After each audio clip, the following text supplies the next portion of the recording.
समाज की कमर की रीढ़ की हड्डी टूट गई है। महंगाई के लिए जिम्मेवार तो सरकार है। गरीबों का झोला तो नहीं भरा है, लेकिन अमीरों का झोला जरूर असल में भरा। फलानवा डीलर साला माधरचोद हमको ये सामान नहीं देता है। चाहे कोई को सिखाया, कोई अगर नेता सिखाए तो एक लालू प्रसाद यादव के बाद में देखिए अफसरशाही बढ़ गया है। 500 रुपये दीजिए, आपका काम हो जाएगा। वो जंगल अभी तो महाजंगल राज है भैया। आज कहाँ पब्लिक खुश है, आज कहाँ जनता निशासन बाबू कहते हैं उनको। क्या कहते हैं सर? कुशासन बाबू। स्वास्थ्य की वही हाल है। आप किसी के पास अपना दुख दर्द लेकर कुछ बड़े अफसर के पास जाते हैं, अगर जनता पूछने जाती है तो उस पर केस हो जाता है। शिक्षा सुधार करूँगा, मेरे बुला कर मास्टर लोग क्या कहते हैं कि सरकार इनको आप अपने घर ले जाइए, मैं आपको सारा सुख सुविधा आपके खाते पर भिजवा दूंगा। नहीं होते इसका हाजिर तो कोई डीएम नहीं बनता, कोई एसपी नहीं बनता, कोई आईजी नहीं बनता, कोई प्रधानमंत्री नहीं बनता। उद्यान किसका है? हमारे बगले का है राजकीय उत्क्रमित मध्य विद्यालय इंद्रगाछी में। देख रहे हैं भारत एक नई पहल। मैं हूं दिलीप कुमार। आज हम लोग एक ऐसे शख्स का इंटरव्यू लेने वाले हैं जो किसी पहचान का मुहताज नहीं है। वे हैं माननीय श्री राजू पांडे जी, जो पूर्वी चंपारण जिला के अखिल भारतीय ब्राह्मण समाज रा के जिला अध्यक्ष हैं। राजू जी, सबसे पहले आपका स्वागत है मेरे भारत एक नई पहल चैनल पे। आपका भी स्वागत है। सबसे पहले हम राजू जी जानेंगे कि आपका जो समाज सेवा का जो उद्देश्य है, अपना परिचय बताइए और साथ में समाज सेवा करने का जुनून कहाँ से आया, इसके बारे में बताइए आप। मैं बचपन से ही मुझे जुनून था कि मैं समाज की सेवा करूं, और मुझे सेवा करने का मौका भी मिला। मैं जब यूपी में गया तो मेरी मुलाकात मेरे माननीय राष्ट्रीय अध्यक्ष श्री राजेंद्र नाथ त्रिपाठी जी से हुई। वो बोले कि बाबू आप क्या करते हो? तो मैं बोला कि मैं तो अभी भ्रमणे करता हूँ, चाहे इधर उधर घूमता हूँ। तो एक काम करोगे, हम एक संगठन बनाए हैं, जो संगठन का नाम है अखिल भारतीय ब्राह्मण महासभा रा। उसका मैं जिला अध्यक्ष तुमको मोतिहारी के बना देता हूँ, और संगठन के लिए काम करो, समाज सेवा के लिए काम करो। तो मैं उस संगठन में जुड़ गया और मैं समाज हितों में काम करने लगा। इस संगठन में मैं जुड़ा 2018 में। 18 से अभी तक लगातार मैं इस संगठन में जुड़ा हूँ, और संगठन के साथ साथ मैं अपने मैंने ब्राह्मण से लेकर अदर सब जाति सब समाज में घूम कर मैं जाकर उन लोगों का हालचाल लेता हूँ, और वो जो दबरा कुचला है उसका आवाज़ में। तीखा सवाल आपके साथ होगा कि आज से कुछ दिन पहले मैंने आपको देखा था, कांग्रेस में भी आप काम करते थे। कांग्रेस के लिए काम करते थे। मैं हूँ अभी मैं कांग्रेस का राहुल गांधी विचार मंच का प्रखंड अध्यक्ष हूँ। अच्छा। लेकिन मेरा ज़्यादातर मैं अपने संगठन के लिए काम करता हूँ, साथ साथ पार्टी के लिए भी काम करता हूँ। महंगाई पर क्या कहेंगे आप? महंगाई तो जोरों पे है। महंगाई से समाज की कमर की रीढ़ की हड्डी टूट गई है। आज देखिए, आज से हम लोग 3 साल 4 साल पहले 100 रुपये सरसों का तेल खरीदते से आज वहीं 200 लीटर हो गया है। पेट्रोल डीजल की भाव वही है। महंगाई तो बेलगाम पर है। महंगाई के लिए जिम्मेवार कौन है? महंगाई के लिए जिम्मेवार तो सरकार है, हमारे केंद्रीय सरकार है। अच्छा, महंगाई के लिए सरकार है। तो सरकार तो अच्छा काम कर रहा है, गरीबों को हित में राशन सामग्री भी मतलब फ्री ऑफ कॉस्ट दे रहा है। बहुत से मतलब काम जो हो रहा है, जो मतलब सरकार का जो काम का जो चर्चा है, वो चर्चा विदेशों में भी है। बहुत अच्छा पहल हो रहा है। तो आप सरकार को कैसे दोषी ठहरा सकते हैं कि महंगाई के लिए सरकार जिम्मेवार है? देखिए, राशन में गरीबों का झोला तो नहीं भर रहा है, गरीबों का झोला तो नहीं भर रहा है, लेकिन अमीरों का झोला जरूर राशन में भरा। अगर सरकार जांच करा दे, आप राशन की मुद्दा लेकर चलते तो सरकार जांच करा दे तो उसमें लाभुकों को 90% वो राशन उनके घर में जाती है जो कारपेट से आते हैं, जो फार्चूनर से 4 व्हीलर से चलते हैं, और उनके घर में राशन आता है। 90% राशन ही गरीबों को घर में जाती है। सरकार तो अच्छा काम करती है, सिस्टम खराब हो सकता है। सिस्टम के ऊपर आप आवाज़ उठा सकते हैं सर। सरकार तो सभी सुविधा दे ही रही है। तो फिर इसका जांच कौन करेगा? इसका काम किसका है? इस पर कभी आपने मुद्दा उठाया है सर? एकदम उठाया है। मैं तो 2020 के लॉकडाउन में, प्रथम लॉकडाउन में, मैं अपना ही खुद डीलर के पास गया और कहा कि क्या क्या व्यवस्था है। तो बोलते हैं कि जाइए, आपको एसडीओ साहब तो पहचानते ही हैं, कहिएगा कि फलानवा डीलर साला माधरचोद हमको ये सामान नहीं देता है, चाहे कोई किसी को नहीं दिलाता है। तो क्या कहिएगा, सिस्टम में खाएगा, घूसखोरी घूसखोरी है। हम आपसे मैं एक बात बता दे रहा हूँ, जब 1990 में, 90 से पहले गरीबों को बोलने का हक नहीं था। मैं ब्राह्मण हूँ तो क्या है, मैं ब्राह्मण हूँ तो क्या है, लेकिन बोलने का अधिकार अगर मैं गरीब हूँ तो मुझे नहीं था। लेकिन 1990 के बाद में गरीबों का मसीहा हम लोग इसलिए लालू जी को कहते हैं कि हम लोग को बोलने को सिखाया, कोई अगर नेता सिखाए तो एक लालू प्रसाद यादव जी है। जब वो आए, 90 में आए, तब हम लोग बोलने को, गरीब लोग बोलने को सीखा, अपना हक जाना कि मेरा हक क्या है, सरकार मुझे क्या क्या लाभ देती है। लेकिन आज फिर 2005 के बाद में देखिए अफसरशाही बढ़ गया है। अगर किसी अफसर के पास हम और आप चाहे कोई मिलने जाता है तो उसमें बिचौलिया कहता है, हाँ अभी सर को, साहब को फुर्सत नहीं है, कल आइएगा। सुनिए ना, काहे के लिए आइएगा, 500 रुपये दीजिए, आपका काम हो जाएगा। लेकिन 90 से लेकर 2000 तक सरकार, अफसर लोग के पास डायरेक्ट पब्लिक जाती थी और अपना दुख सुख सुनाती थी। लेकिन आज फिर अफसरशाही बढ़ गया है, घूसखोरी बढ़ गया है। आज जब ये बढ़ेगा तो महंगाई, चाहे बेरोजगारी, ये सब होइबे करेगा। लेकिन वर्तमान सरकार जो नीतीश सरकार है, वो तो जब चुनाव में जब आए हुए थे तो वो तो जंगल राज बताए थे लालू जी को, लालू जी के राज को तो जंगल राज बताए थे। अरे वो जंगल, अभी तो महाजंगल राज है भैया। आज कहाँ पब्लिक खुश है, आज कहाँ जनता निराहार है। उससे ज़्यादा तो जंगल राज आज दिखाई दे रहा है। नहीं जनता सुरक्षित है, न समाज सुरक्षा है, तो जंगल राज तो महाजंगल राज का दर्जा हम लोग देते हैं। क्यों? क्योंकि तो नीतीश बाबू के शासन को तो मतलब कहा जाता है सुशासन बाबू का सरकार चल रहा है, सुशासन का सरकार है। नहीं, हम लोग तो कुशासन बाबू कहते हैं उनको। क्या कहते हैं सर? कुशासन बाबू। इस सरकार से नाराजगी क्यों है आपको?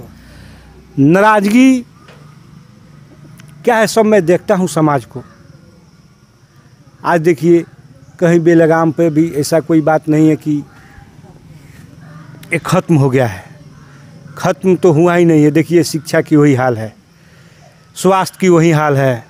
आप किसी के पास अपना दुख दर्द लेकर कुछ बड़े अफसर के पास जाते हैं तो वही हाल है। तो इससे बड़ा कुशासन क्या हुआ? जनता को क्या चाहिए? सेवा। शिक्षा में जाइए तो वही हाल है। मास्टर लोग आते हैं, 20 लड़का आते हैं तो 100 का हाजिरी बना देते हैं।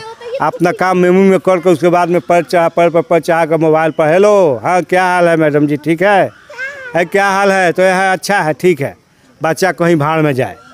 तो क्या ये सब सरकार की जिम्मेवार नहीं है? साथ साथ जनता के भी जिम्मेवार है। सरकार तो सारी सुविधाएं दे ही रही है, लेकिन सिस्टम करप्ट है ना, सिस्टम करप्ट है। सिस्टम को कौन सुधारेगा?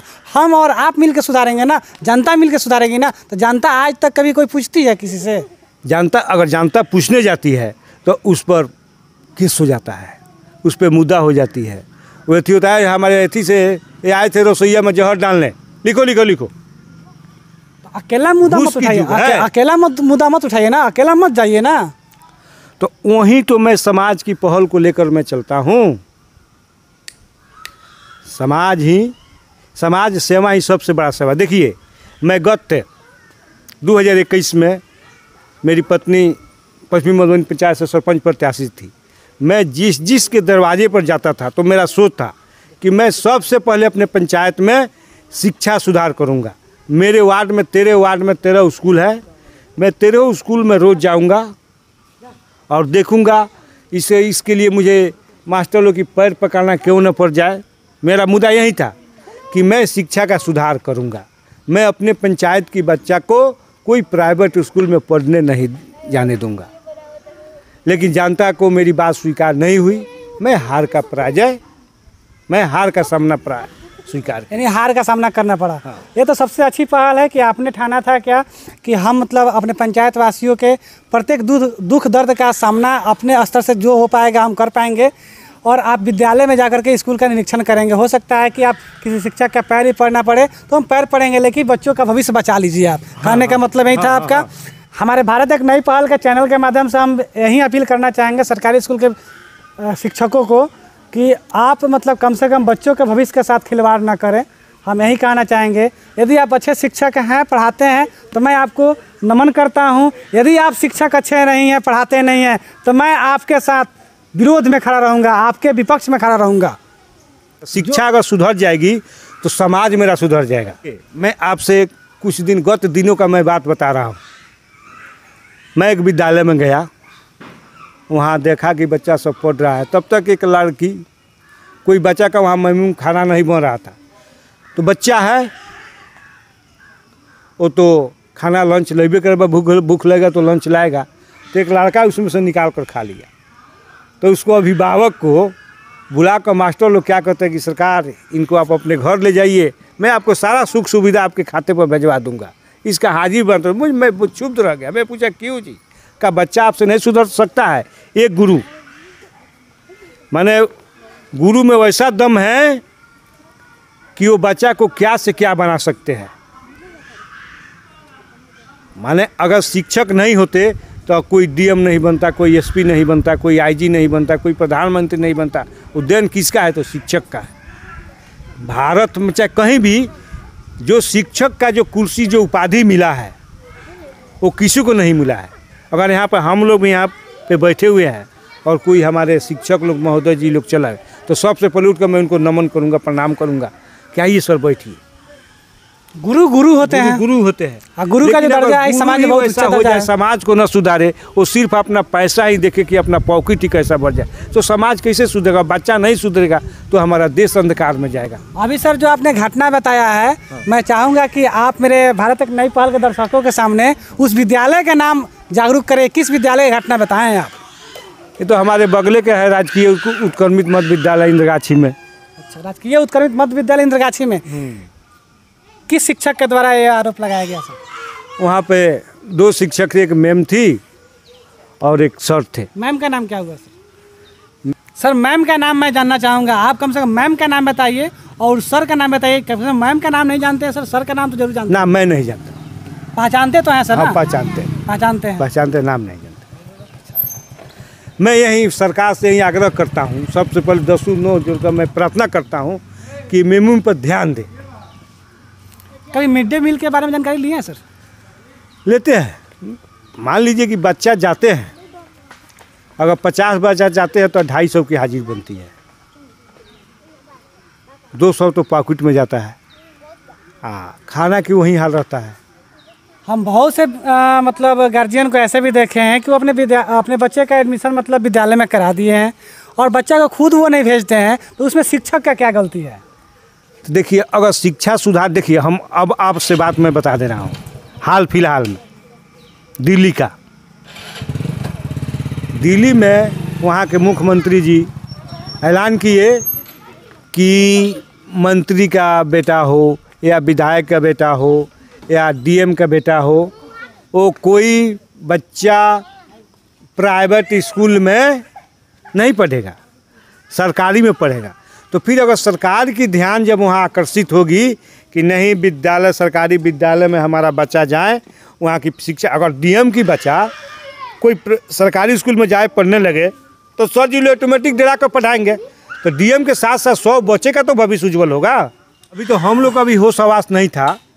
हमारे पूर्व मुख्यमंत्री केदारनाथ पांडे जी जो पश्चिमी चंपारण को थे, वो तो विद्यालय की वैसा निरीक्षण करते कि कहाँ जहाँ अगर पाते थे वहाँ अपना हेलीकॉप्टर गिरा कर मास्टरों को सवाल देते थे। उस समय शिक्षा की व्यवस्था थी, बिहार में भी थी, लेकिन आज तो सब लोग अपने राजनीति, अपने रोटी के लिए सेकते हैं, दूसरा कुछ जाए भाड़ में, उससे हमको क्या मतलब।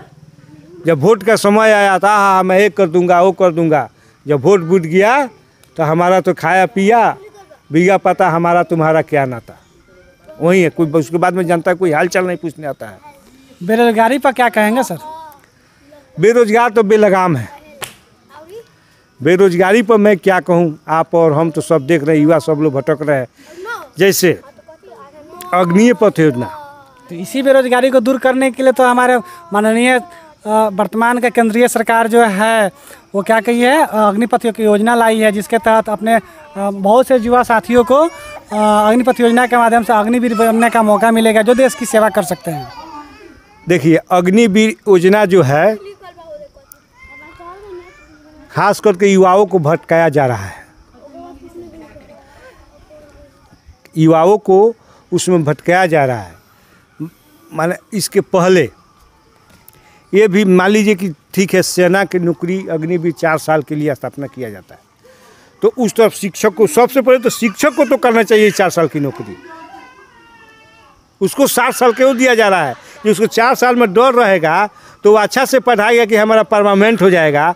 बच्चा लोग चाहे अभिभावक लोग यहाँ आकर कहेंगे तो हमारा परमानेंट हो जाएगा। और जो दिन रात हमारे और आपके सुरक्षा के बीच में बॉर्डर पर रहता है, उसको अग्निवीर बनाया जाए। एक तरफ से भी अच्छा भी है कि हम सब लोग ट्रेनिंग ले लेंगे।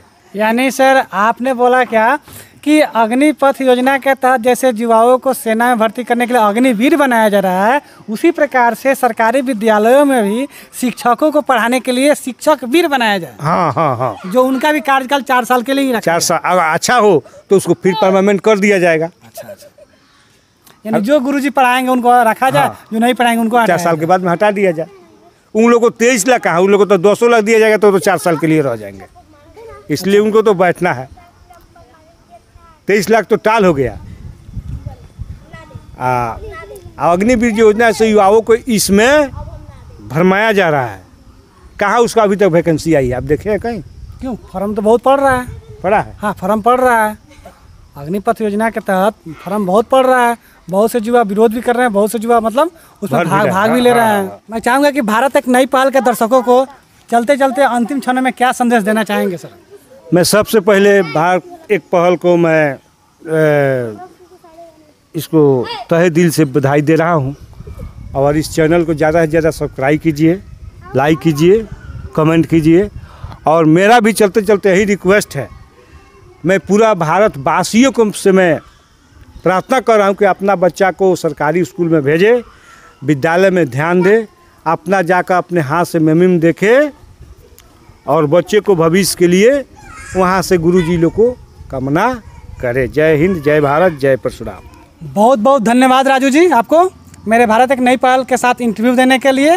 भारत एक नई पहल के दर्शकों को कहूँगा कि यदि आप मेरे वीडियो को देख रहे हैं, यदि वीडियो अच्छा लग रहा है आपको, ठीक है, तो यदि मेरे साथ जुड़ना चाहते हैं तो आप मेरे इस चैनल को सब्सक्राइब करिए, लाइक करिए, शेयर करिए, साथ ही मेरे फेसबुक पेज को फॉलो करिए।